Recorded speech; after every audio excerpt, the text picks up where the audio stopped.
Hey guys, Shadowhunt005 back with a Pokemon Let's Go video. As we talked about last time, we are going to have a look at the map that was released last week.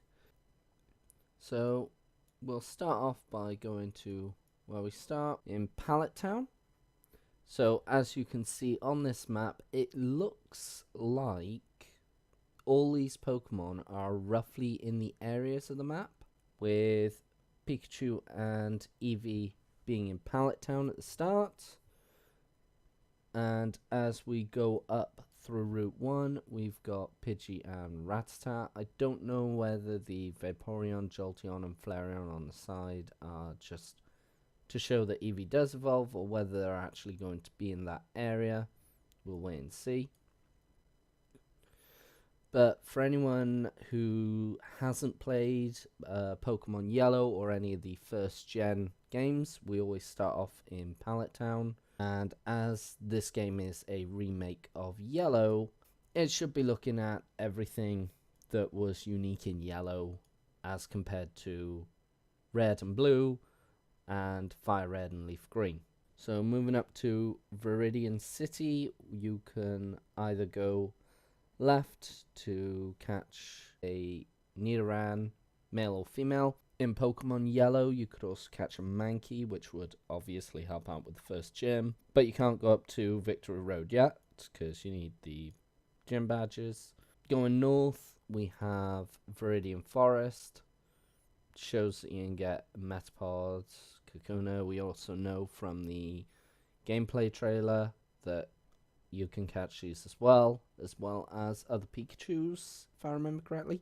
We also have the Diglett Cave, where the other one being in Vermilion City, the other end of that. North of that, we have Pewter City, where we saw in the gameplay trailer. That's obviously where we fight Brock. Got Aerodactyl. This is to signify that it is in the Pewter City Museum. Then we go right towards where the Jigglypuff and the Mankey are.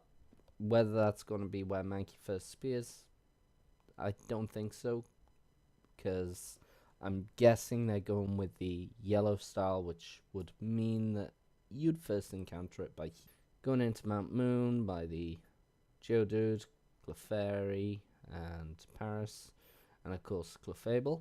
Coming out, going west towards Cerulean City.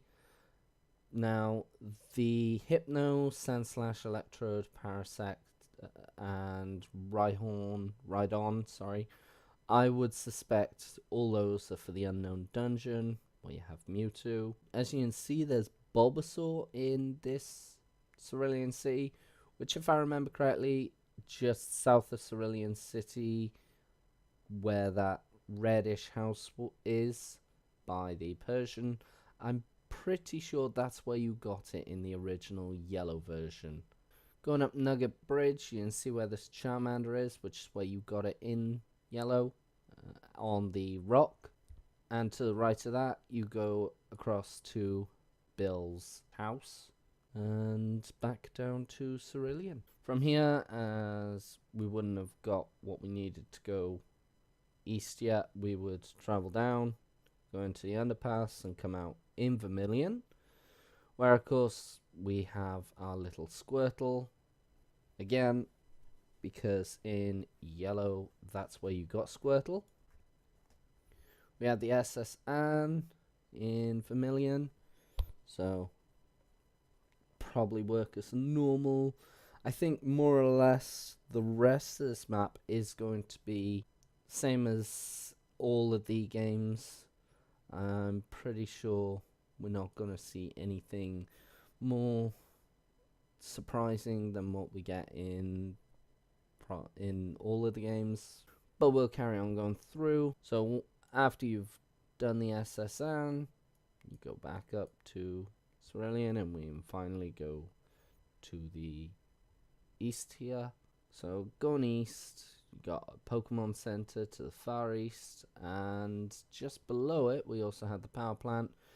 As you remember from my last video, we showed that you can get Zapdos there, and it's going to be one of the few times where, against a wild Pokemon, you can actually use your Pokemon to battle it.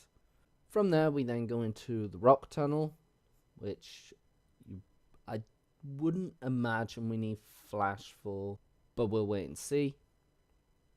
Come out in Lavender Town, where we've obviously got the Marowak and Cubone, as well as the Ghost types here. To the west of that, which I believe you would need to, yes, you would need to go first. Interesting, we have, I remember you could catch Growlithe and Abra, and I believe Kadabra, but looks like we may also be able to catch Arcanine and Alakazam, which would be really nice. As with Alakazam in particular, that was a trade-only evolution, if I remember correctly, as well as Gengar. Moving on, we would head through the underpass again to get out on this side and into Cerulean City. I'm interested to see if where this Porygon is, whether the game corner will be open, because obviously in Western releases of the most recent games, the game corners have been cut out due to the connotation of gambling. So I'm wondering whether that means this won't be allowed certainly in the Western versions of the game.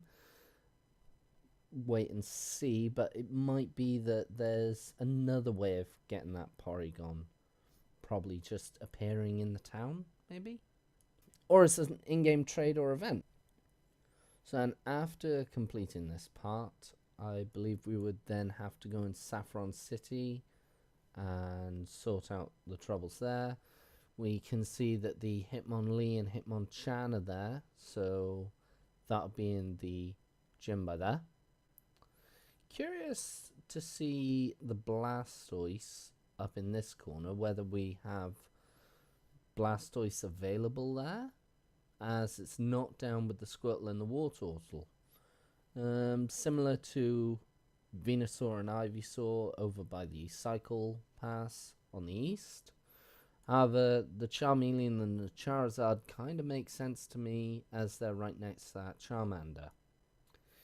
Anyway, going back, after we finished in Saffron City, I believe we can go one or two ways, which is to the east on the cycle path and down south, or we can go back to Vermilion City, go west, also where Diglett Cave is connected, and go all the way to where the water is by here, where the Snorlax is.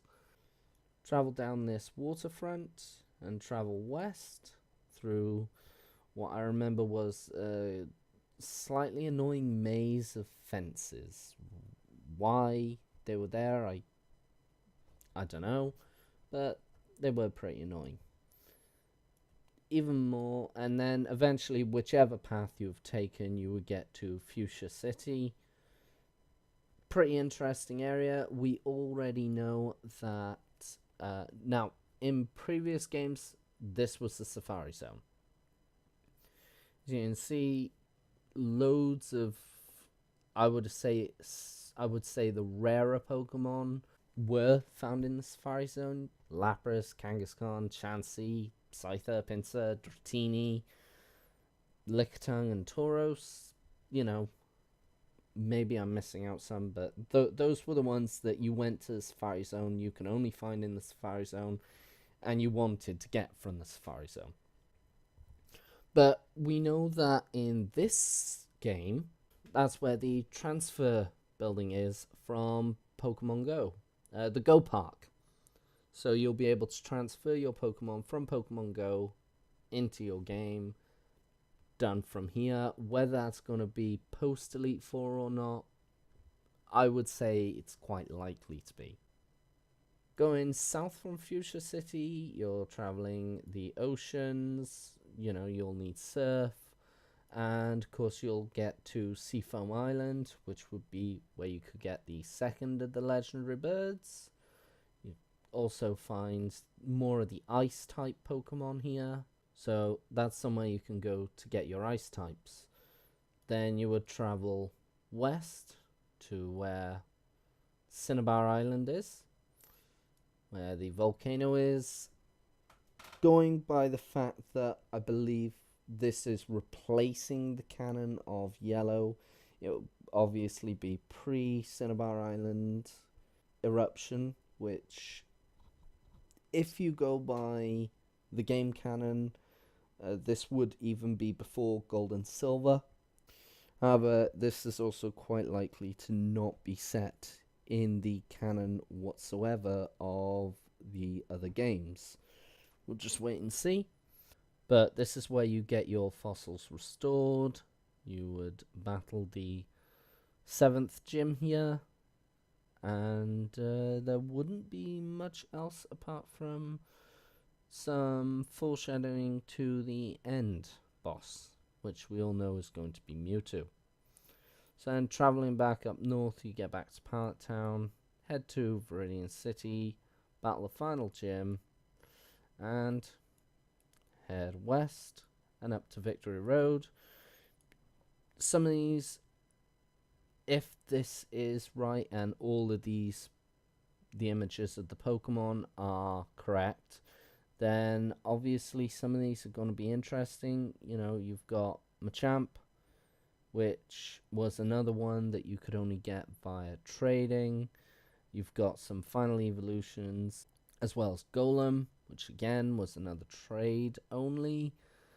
And you've also got some other pretty strong final evolutions, Nidoking, Nidoqueen, which would be interesting to see if those are actually in the game. Because obviously they didn't come in the original game, yet it would still be nice to see more variety, you know, actually being able to catch the final versions of said Pokemon in the games, because we didn't see really any of the final versions.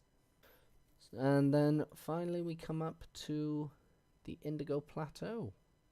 But looking as a whole, it looks like all of the Pokemon on here would be available, and those are the rough areas where we're going to find them. Obviously the 5 on the background, because yes, there are 5: Zapdos, Mewtwo, Articuno, Moltres, and Mew up in the top. As I said, Articuno is going to be at Seafoam Island, Zapdos in the power plant, and Moltres will be in Victory Road Caves. Mewtwo, already know, is in the Unknown Dungeon, and Mew will be in the Pokeball if you buy the Pokeball Joy-Con controller. Anyway, I think that's about everything for this video. I hope you all enjoyed, and I will see you in the next video. Take care, guys.